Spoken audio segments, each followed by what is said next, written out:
Bien, seguimos con el tema de mecánica y ahora entramos en el caso de la fuerza de rozamiento. Este tema es fundamental o de muy alta importancia para el desplazamiento en general de cualquier ser vivo, digamos. Si no existiese el rozamiento, no habría posibilidad de que podamos desplazarnos, no solo nosotros, sino los animales también. Esencialmente vamos a ver en el curso dos tipos de rozamiento, pero a uno en que se ocurre entre sólidos, le llamamos rozamiento directamente, y cuando ocurre entre un sólido y un fluido, o tal vez entre fluidos también, eh, viscosidad. Esta última, la viscosidad, está regida por la ley de Stokes, mientras que en el caso de sólidos es directamente la fuerza de rozamiento, y bueno, ya vamos a ver el trabajo de rozamiento y algunos otros derivados. Y esto se debe esencialmente a la rugosidad que existe entre los sólidos, o sea, a nivel microscópico. Por más que sea o parezca liso un sólido, en realidad no lo es tanto, sino que más bien tiene este perfil, digamos, a nivel microscópico estamos refiriéndonos. Y esto y la fuerza que existe también en este caso electromagnética entre moléculas de los dos sólidos se produce, o digamos que es la razón de la fuerza que conocemos como fuerza de rozamiento a nivel macroscópico, y que esencialmente la describimos de esta manera. Esta fuerza de rozamiento en realidad es bastante sencillo, es un coeficiente de rozamiento, una constante que depende de los sólidos que están interactuando. Esta es la letra M griega, mu, y tiene que ver con la fuerza que existe, que trata de juntar los dos sólidos, que sería en este caso el peso, o más generalmente vamos a llamarle la normal, porque depende del peso y puede haber alguna otra fuerza externa que esté tratando de juntarlos. O sea, si yo aprieto, quiero desplazar un plato, por ejemplo, sobre la mesa, y si lo aprieto, cuesta más desplazarlo que si no lo estoy apretando. O sea, cuanto mayor es la fuerza que trata de juntar los dos sólidos, más grande es la fuerza de rozamiento. Bueno, en la otra, como dije, la ley de Stokes la vamos a ver cuando veamos fluidos. El otro tema que vamos a ver, que ya mencionamos, el producto vectorial de vectores, es el torque. Y esta es la capacidad que tiene una fuerza, al aplicarla sobre algún objeto, de producir un giro sobre este objeto.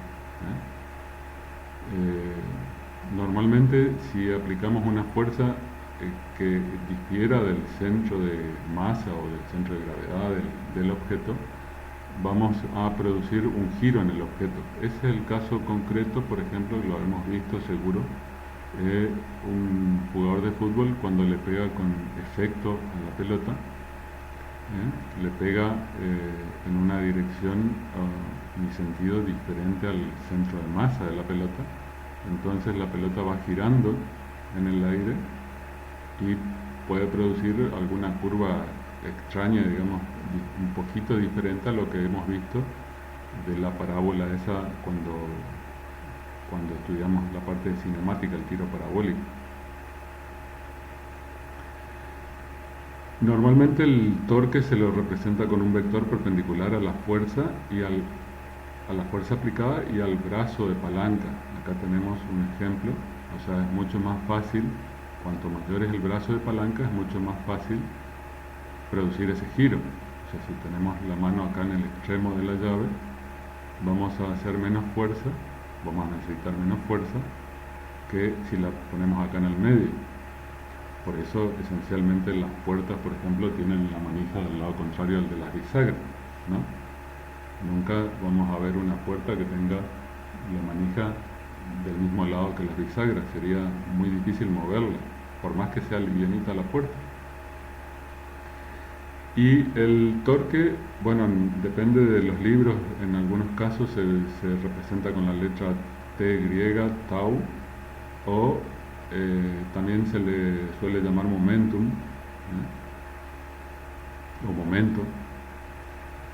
La letra M, la fuerza por el brazo de palanca y el seno del ángulo que comprende los dos vectores. Las unidades en el sistema internacional es Newton por metro y no tiene un nombre propio, o sea, es Newton por metro o newtómetro.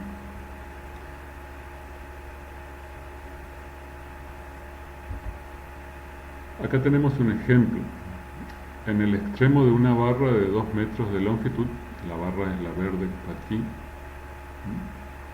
se ejercen dos fuerzas paralelas, la F1 y la F2, de sentidos contrarios, una la F1 de 10 newton, la F2 de 20 newton, y perpendiculares a la barra. Acá, perpendiculares a la barra, ya nos está dando un dato que nos está diciendo que el ángulo comprendido entre la longitud, el brazo de palanca y la fuerza es de 90 grados. Entre el vector posición y el vector fuerza, el ángulo es de 90 grados. Entonces el seno de un ángulo de 90 grados es directamente 1 y no va a intervenir en las ecuaciones. Ahí ya nos damos cuenta o ya empezamos a recortar nuestro problema, hacerlo más sencillo en cuanto a los cálculos. Entonces nos pregunta o nos pide que determinemos el módulo del momento resultante de dicha fuerza sobre el punto medio de la barra. Que el punto medio de la barra sería el eje de giro, ahí es donde va a estar el momento. Y el momento, como un vector, va a ser la suma de los vectores como se suman habitualmente los vectores, como hemos visto que se suman. En este caso particular, por la posición que tienen y como los dos vectores, el momento de la fuerza 1 y el momento del torque de la fuerza 2, son paralelos, no solamente paralelos, sino que son colineales y con el mismo sentido, entonces va a ser, en este caso particular, la suma directa de los dos. Y el momento o el torque va a ser fuerza 1 por distancia 1 más fuerza 2 por distancia 2. Acá tenemos que reemplazar los datos. La barra es de 2 metros, el eje de giro está en el medio, o sea es 1 metro. Tenemos 10 newton por 1 metro más 20 newton por 1 metro, y esto nos daría un momento total o un torque total de 30 newton. Bueno, entonces, visto esto y visto también el equilibrio de fuerzas, nosotros estamos en condiciones de definir la estática. La estática va a ser, es una parte de la dinámica, cuando las fuerzas están en equilibrio, todas las fuerzas. Y acá nos referimos a las que producen desplazamientos, la sumatoria de las fuerzas que están actuando sobre un objeto animado o inanimado, son cero, y también los momentos son cero, o sea no hay rotaciones ni desplazamientos debido a la fuerza. El cuerpo puede estar en reposo o en movimiento rectilíneo uniforme, para nosotros es indistinto, pero estaríamos en estática si se cumplen estas dos condiciones a la vez. Bueno, acá tenemos un ejemplo en el cual yo no me voy a detener mucho para no alargar los videos, pero está bien especificado, o sea, está bien resuelto. Nos da un objeto que está colgando de dos cuerdas y que estas cuerdas están separadas un ángulo o están en un ángulo de 60 grados. El ángulo que está acá entre las dos cuerdas es de 60 grados. Acá tenemos que aplicar nociones de la simetría que ya le mencioné anteriormente, pero nociones de geometría.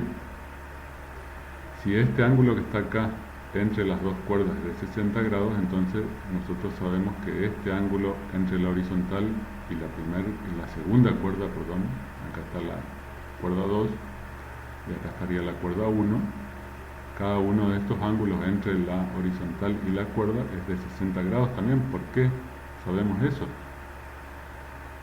Bueno, eso lo hemos visto en la escuela, y es que la suma total entre este lado de la horizontal y este otro lado de la horizontal, la suma total de los ángulos tiene que ser de 180 grados. Entonces, si acá tenemos 60 y es una posición simétrica, entonces acá tenemos 60, 60, 60 por 3, o 60 más 60 más 60 nos da 180. Entonces ahora nos queda escribir las ecuaciones que vimos en la transparencia anterior y ver qué ocurre. En principio, todas las fuerzas están aplicadas en el centro de masa del objeto. Entonces, ya directamente descartamos el tema de los torques, ya sabemos que eso va a ser cero. Ahí es como estamos aplicando, vemos cómo aplicar la simetría en nuestro problema. Eso con lo que nos dice, con los datos del problema, lo que nos dice explícitamente y lo que no parece tan obvio como hablé recién del ángulo.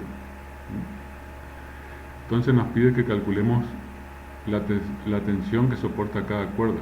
Entonces la suma, como el objeto está en equilibrio, la suma de estas fuerzas actuantes tiene que ser igual a cero.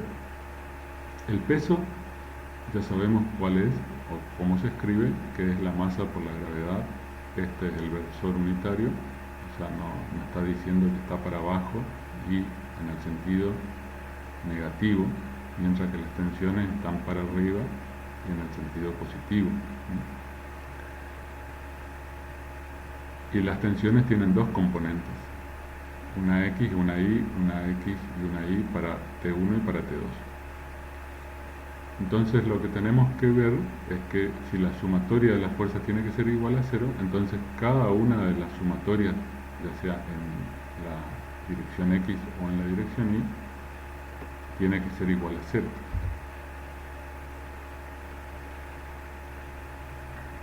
Bueno, entonces es cuestión de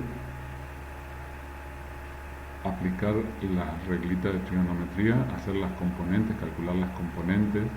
Obviamente nosotros no tenemos T1 porque tenemos que obtener T1 y T2. Para empezar, por ejemplo, ya tenemos otra noción de simetría, que T1 tiene que ser igual a T2 en módulo. El módulo tiene que ser el mismo. Entonces, directamente reemplazamos en nuestra ecuación